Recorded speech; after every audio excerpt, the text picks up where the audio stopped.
ഹിമാചൽ പ്രദേശിൽ കനത്ത മഴയും മേഘവിസ്ഫോടനങ്ങളും പ്രകൃതി ദുരന്തങ്ങൾക്ക് കാരണമായി. മലവെള്ളപ്പാച്ചിലിൽ 30-ലധികം പേരെ കാണാനില്ല. 10-ലധികം മരണങ്ങൾ സ്ഥിരീകരിച്ചു. അടിയന്തര ആവശ്യങ്ങളല്ലാതെ ഹിമാചൽ പ്രദേശിലേക്കുള്ള യാത്രകൾ ഒഴിവാക്കണമെന്നാണ് നിർദ്ദേശം.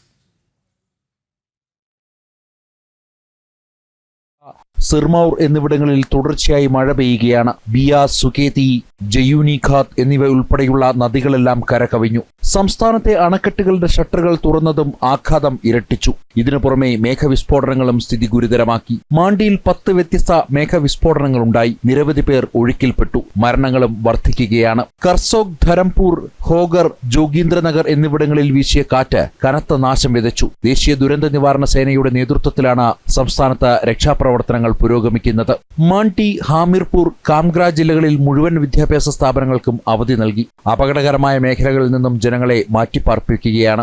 8-ാം തീയതി വരെ മഴ ശക്തമായി തുടരുമെന്നാണ് കേന്ദ്ര കാലാവസ്ഥാ വകുപ്പിന്റെ മുന്നറിയിപ്പ്. അനാവശ്യ യാത്രകൾ ഒഴിവാക്കണമെന്നും വിനോദസഞ്ചാരികൾ നദീതീരങ്ങളിലേക്കും മണ്ണിടിച്ചിൽ സാധ്യതയുള്ള പ്രദേശങ്ങളിലേക്കുമുള്ള യാത്രകൾക്ക് മുതിരരുതെന്നും ഭരണകൂടം നിർദ്ദേശം നൽകി. കനത്ത മഴയെ തുടർന്ന് ഹിമാചൽ പ്രദേശിലുടനീളം 259-ലധികം റോഡുകളിൽ ഗതാഗതം തടസ്സപ്പെട്ടു. ജനം, ഡൽഹി.